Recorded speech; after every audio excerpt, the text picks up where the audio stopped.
அனைவருக்கும் வணக்கம். மகர ராசிக்காரர்களுக்கு மார்ச் மாதம் 1ஆம் தேதி முதல் பிரச்சனை இல்லாத இடமும் இல்லை, அதே சமயம் தீர்வு இல்லாத பிரச்சனையும் இல்லை என்று சொல்லக்கூடிய வகையில் மகர ராசிக்காரர்களுக்கு மார்ச் மாதத்தில் எப்பேற்பட்ட மாறுதல்கள் கிரகநிலைகளின் அமைப்பு காரணமாக ஏற்பட இருக்கிறது என்பதை சற்று விரிவாக பார்க்கலாம். வாங்க. மகர ராசிக்காரர்களை பொறுத்த வரைக்கும் மார்ச் மாதத்தின் துவக்கத்திலேயே மார்ச் 2ஆம் தேதி முதல் புதன் நீட்சம் அடைகிறாருங்க. 3ஆம் இடமாகிய தைரியஸ்தானம் சகாயஸ்தானத்தில் புதன் நீட்சம் பெறுகிறார். இது வரவேற்கத்தக்க ஒரு அமைப்பாக பார்க்க முடியாது. இருந்தாலும் மார்ச் 8ஆம் தேதி முதல் சுக்கிரன் 2ஆம் இடமாகிய தனஸ்தானத்தில் நுழைந்து ராசியின் அதிபதியான சனி பகவானுடன் இணைந்து சஞ்சரிக்க போகிறார். இது வரவேற்கத்தக்க ஒரு சிறந்த மாறுதலாக பார்க்கப்படுகிறது. அது மட்டுமல்லாது சூரியனும் மிக வலுவாக மார்ச் 14ஆம் தேதிக்கு பிறகு 3ஆம் இடமான தைரியஸ்தானத்தில் நுழைகிறாருங்க. இவை இரண்டும் மிகப்பெரிய அளவில் வரவேற்கத்தக்க ஒரு சிறந்த அமைப்பாக பார்க்கப்படுகிறது. அது மட்டுமல்லாது ராசியின் ராஜயோகாதிபதியாக இருக்கக்கூடிய செவ்வாய் ஜென்ம ராசியில் உச்சம் பெற்று முற்பகுதியில் சஞ்சரிக்கிறார். இந்த மாதத்தின் பிற்பகுதியில் 2ஆம் இடமாகிய தனஸ்தானம் குடும்பஸ்தானத்திற்குள் நுழைகிறாருங்க. இதுவும் வரவேற்கத்தக்க ஒரு மாறுதலாக பார்க்கப்படுகிறது. இப்படி பல்வேறு வகையான கிரகநிலைகளில் ஏற்படக்கூடிய மாறுதல் வரவேற்கத்தக்கதாக இருந்தாலும் செவ்வாயும் ராசியின் அதிபதியான சனியும் இணைவது அவ்வளவு சிறப்பான நன்மை தரக்கூடிய ஒரு அமைப்பாக நிச்சயமாக மகர ராசிக்காரர்களுக்கு பார்க்க முடியாது என்பது யதார்த்தமான உண்மையாக பார்க்கப்படுகிறது. எனவே எந்த விஷயமாக இருந்தாலும் சிறு சிறு பிரச்சனைகள் எழத்தான் செய்யும். ஆனால் அந்த சிறு சிறு பிரச்சனைகளுக்கும் மிகப்பெரிய பிரச்சனையாக இருந்தாலும் அவற்றிற்கும் தீர்வு உண்டு என்பதை தெளிவாகவும் துல்லியமாகவும் கிரகநிலைகள் உறுதிப்படுத்துகின்றன. சந்திரன் 1லிருந்து 12ஆம் இடம் வரை மாறி மாறி சஞ்சரிக்க போகிறாருங்க. ஆனால் நவகிரகங்களிலே வலிமை வாய்ந்த ராகு, குரு, கேது, ராசியின் அதிபதியான சனி போன்ற கிரகநிலைகளில் எந்த விதமான மாற்றமும் இல்லை என்பது மகர ராசிக்காரர்களுக்கு மார்ச் மாதத்தில் உள்ள கிரக நிலைகளின் அமைப்பாக பார்க்கப்படுகிறது. இப்படி இருந்தாலும் கூட நிச்சயமாக உலகின் எந்த மூலைக்கு சென்றாலும்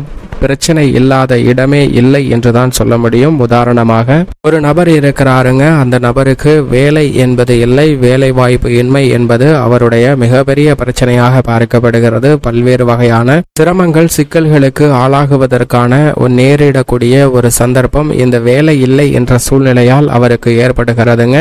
எனவே அந்த நபர் தற்போதைக்கு எந்த வேலை கிடைத்தாலும் அந்த வேலையை மனநிறைவுடன் செய்யவேன் என்று உறுதி கொள்கிறார். எனவே பல்வேறு நிறுவனங்களில் வேலை வாய்ப்பிற்காக தேடி அலைகிறாருங்க. அப்படி பல்வேறு நிறுவனங்களை தேடி அலைந்தாலும் பெரிதாக அவருக்கு வெற்றி கிட்டவில்லை. இருப்பினும் அவருடைய முயற்சியை கைவிடவில்லைங்க. அவருடைய முயற்சி இறுதியாக ஒரு நிறுவனத்தில் அவருக்கு பணி ஆணை வழங்கப்பட்டது. பணி ஆணை வழங்கப்பட்டதை பார்த்தவுடன் மற்றற்ற மகிழ்ச்சி அடைகிறாருங்க. அப்பா, நம்மளுடைய சிரமம், கஷ்டம், வேதனை, துன்பம், பிரச்சனை அனைத்தும் தீர்ந்து விட்டது என்று எண்ணி மகிழ்ச்சியுடன் அந்த வேலையில் இணைகிறார். அப்படி அந்த வேலையில் இணைந்ததற்கு பிறகு சில மாதங்கள் அப்படியே உருண்டோடுகின்றன. அதற்கு பிறகு அவருக்கு மீண்டும் ஒரு பிரச்சனை மிகப்பெரிய அளவில் ஏற்படுகிறது. ஏனென்றால் பொருளாதார ரீதியாக வருமானம் கிடைத்தாலும் கூட இந்த ஊதியம் நமக்கு பற்றவில்லை, இதை விட கூடுதலாக சம்பளம் இருந்தால்தான் மனநிறைவுடன் அனைத்து விதமான செலவுகளையும் மேற்கொள்ள முடியும் என்று நினைக்கிறாருங்க. எனவே அதிக சம்பளம் கிடைக்கக்கூடிய ஒரு இடத்திற்கான வேலையை தேட ஆரம்பிக்கிறார். அதிலும் வெற்றி பெற்று தற்போது இருக்கக்கூடிய அந்த இடத்தை விட்டுவிட்டு அதிக சம்பளம் கொடுக்கக்கூடிய இடத்திற்கு மாறுகிறாருங்க. அது அவருக்கு மேலும் மனநிறைவை ஏற்படுத்தி கொடுக்கிறது. ஏனென்றால் அவர் நினைத்தபடியே இங்கு சம்பளம் மிக அதிகமாக உள்ளது. இது மிக பெரிய அளவில் மகிழ்ச்சியை அவருக்கு ஏற்படுத்தி கொடுக்கிறது. இந்த இடத்தில் மகிழ்ச்சியாக பணிபுரிய ஆரம்பிக்கிறாருங்க. சில நாட்கள் அப்படியே உருண்டோடுகின்றன. ஆனால் அந்த இடத்திலும் ஒரு பிரச்சனையை சந்திக்கிறார். அதாவது இந்த இடத்தில் வருமானம் திருப்திகரமாக அமைந்திருந்தாலும் கூட மதிப்பு மரியாதை துளி அளவு கூட இல்லை என்பதை உணர்ந்து கொள்கிறாருங்க. நம்ம ஏன் இவ்வளவு மோசமாக கேவலமாக நடத்துகிறார்கள் என்று எண்ணி வருத்தப்படுகிறாருங்க. எனவே இந்த வேலையை விட்டுவிட்டு மதிப்பும் மரியாதையும் அதிகமாக கிடைக்க வேண்டும், அதே சமயம் ஊதியமும் அதிகமாக கிடைக்க வேண்டும் என்ற ஒரு வேலையை தேட ஆரம்பிக்கிறார். அப்படி தேடும் போது அதற்கான ஒரு இடமும் கிடைத்தது. அந்த இடத்தில் மதிப்பும் மரியாதையும் அபரிவிதமாக கொடுத்தார்கள். அது மட்டுமல்லாது சம்பளமும் மிக நிறைவாக கிடைக்கக்கூடிய ஒரு இடமாக பார்க்கப்பட்டது. அங்கு பணியாற்றி சில மாதங்கள் அப்படியே உருண்டோடுகின்றன. ஆனால் அங்கும் அவருக்கு ஒரு பிரச்சனை ஏற்படுகிறதுங்க. அதாவது மனநிறைவுடன் சம்பளமும் மனநிறைவுடன் மதிப்பு மரியாதை கிடைத்தாலும் கூட அவருக்கு ஓய்வெடுக்கவே நேரமில்லை. கடின உழைப்பை செயல்படுத்த வேண்டிய ஒரு காலகட்டமாக பார்க்கப்படுகிறது. இதன் காரணமாக ஆரோக்கிய தொல்லைகள் அவருக்கு ஏற்படுகிறதுங்க. உடல்நலம் பாதிக்கப்படுகிறது. இவற்றை உணர்ந்த அவர் அந்த இடத்தை விட்டு இந்த பிரச்சனையும் தீர்க்கக்கூடிய ஒரு இடத்திற்கு செல்லலாம் என்று முயற்சி செய்து அங்கு செல்கிறாருங்க. அங்கு சென்றாலும் கூட, ஏன் இந்த உலகத்தின் எந்த மூலைக்கு சென்றாலும் கூட அந்த நபரை ஏதோ ஒரு பிரச்சனை ஏதோ ஒரு ரூபத்தில் துரத்தி கொண்டே இருக்கும் என்பதுதான் யதார்த்தமான உண்மையாக பார்க்கப்படுகிறது. எனவே பிரச்சனை என்ன என்பதை அறிந்து இந்த பிரச்சனையை தீர்ப்பதற்கான முயற்சியில் ஈடுபட்டால் நிச்சயமாக அதற்கு கிரகநிலைகள் பக்க உறுதுணையாக இருக்கும். அந்த பிரச்சனையை தீர்த்து இருக்கக்கூடிய இடத்தை மகிழ்ச்சியாக நிச்சயமாக மாற்றிக்கொள்ளக்கூடிய வாய்ப்பை ஏற்படுத்தி கொடுக்குங்க. தற்போது இருக்கக்கூடிய இடத்தை மகிழ்ச்சியாக வைத்துக் கொள்ள முடியவில்லை என்றால் அந்த நபர் உலகத்தின் எந்த மூலைக்கு சென்றாலும் நிச்சயமாக மகிழ்ச்சியாக இருக்க மாட்டார் என்பதுதான் உண்மை. எனவே இருக்கக்கூடிய இடத்தில் பிரச்சனைகளை களைந்து எப்படி மகிழ்ச்சியாக வைத்துக் கொள்வது என்று சிந்தித்தால் நிச்சயமாக அதற்கு கிரகநிலைகள் உறுதியின்மையாக செயல்படும். நல்ல ஒரு முன்னேற்றம் கிடைக்கும். ஏனென்றால் மகர ராசிக்காரர்களுக்கு ராகு மற்றும் கேது மிக வலுவாக நிஜ வாழ்க்கையில் மிக அபரிவிதமான மாற்றத்தை ஏற்படுத்தி கொடுக்கக்கூடிய வலுவான அமைப்பில் சஞ்சரிக்கின்றன. ஏனென்றால் ராகு 3ஆம் இடமான தைரியஸ்தானத்திலும் மோட்சக்காரகரான கேது பாக்கியஸ்தானத்திலும் அமர்ந்திருப்பது எந்த பணியாக இருந்தாலும் அவற்றை திருப்திகரமாக மகிழ்ச்சிகரமாக செய்து முடிக்கக்கூடிய வாய்ப்பும் யோகமும் மிகவும் அபரிவிதமாக 7.5 சனியின் இறுதி காலகட்டமாக இருந்தாலும் கூட கிடைப்பதற்கான வாய்ப்பும் யோகமும் உண்டு என்பதை நிழல் கிரகமாக இருக்கக்கூடிய ராகு கேதுவு மகர ராசிக்காரர்களுக்கு தெளிவாகவும் துல்லியமாகவும் உறுதிப்படுத்துகின்றன. அது மட்டுமல்லாது முழு சுப கிரகமாக இருக்கக்கூடிய குருவும் இன்னும் 45 நாட்களுக்குள் மிக விரைவில் அவர்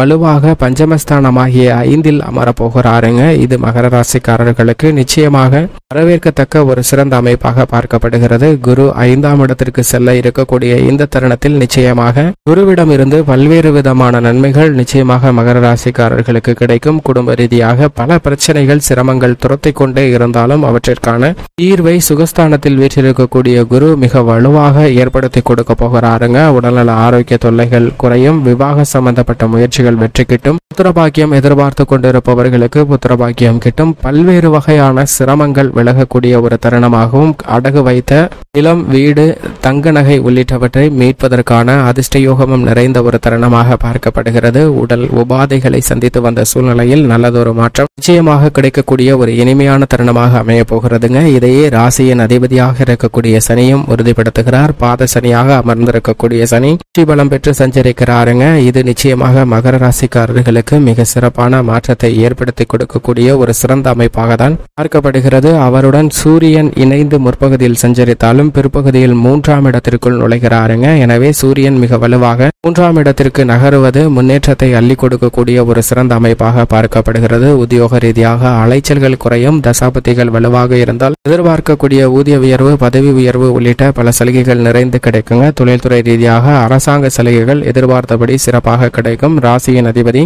2இல் ஆட்சி பலம் பெற்றிருப்பதால் பொருளாதார ரீதியான சிக்கல்கள் குறையுங்க. பயணங்கள் ஏற்பட்டாலும் அதன் மூலமாக லாபமும் ஆதாயமும் நிறைந்து கிடைக்கக்கூடிய ஒரு இனிமையான தருணமாக மாறுகிறது. பல்வேறு வகையான தடைகள் தாமதங்கள் விலகி முன்னேற்றம் நிறைந்து கிடைக்கக்கூடிய ஒரு இனிமையான தருணமாக தொழில்துறை அமைகிறது என்பதை ராசியின் அதிபதியான சனி உறுதிப்படுத்துகிறாருங்க. அது மட்டுமல்லாது 8ஆம் தேதியிலிருந்து மிக வலுவாக அவரின் நட்பு கிரகமாக இருக்கக்கூடிய சுக்கிரனும் 2இல் சஞ்சரிக்க போகிறார். எனவே கலைத்துறை ரீதியாக புதிய வாய்ப்புகள் மிகுந்து கிடைக்கும். செல்வாக்கு அதிகரிக்கும். நீங்கள் திட்டமிட்டதை விட தயாரிப்பு சார்ந்த பணிகள்ல மிகப்பெரிய அளவில் வெற்றி வாய்ப்பு நிறைந்து கிடைக்கக்கூடிய ஒரு தருணமாக பார்க்கப்படுகிறது. கலைத்துறை ரீதியாக எந்த பணியாக இருந்தாலும் நல்ல வளர்ச்சியும் முன்னேற்றமும் நிச்சயமாக கிடைக்கக்கூடிய ஒரு தருணமாக பார்க்கப்படுகிறது. அரசியல் சார்ந்த பணிகளில் அதிரடியான திருப்பங்கள் ஏற்பட்டாலும் மகர ராசிக்காரர்களுக்கு நல்ல வெற்றி வாய்ப்பை பெற்றுத்தரக்கூடிய ஒரு சிறந்த யோகம் நிறைந்த தருணமாக அமைய போகிறது. தசாபதிகள் வலுவாக இருப்பின் தற்போது அமையக்கூடிய கூட்டணி என்பது மிகப்பெரிய அளவில் வெற்றி வாய்ப்பை தேடித்தரக்கூடிய வகையில் அமைய போகிறது மகர ராசிக்காரர்களுக்கு. அது மட்டுமல்லாது மாணவ மாணவியரின் கல்வி சார்ந்த விஷயங்களில் புதன் நீச்சம் பெற்றாலும் 3ஆம் இடத்தில் சஞ்சரிக்கிறாருங்க. எனவே தற்போது எதிர்கொள்ளக்கூடிய தேர்வுகளில் அதிக மதிப்பெண்ணுடன் தேர்ச்சி பெறுவதற்கான யோகம் உண்டு.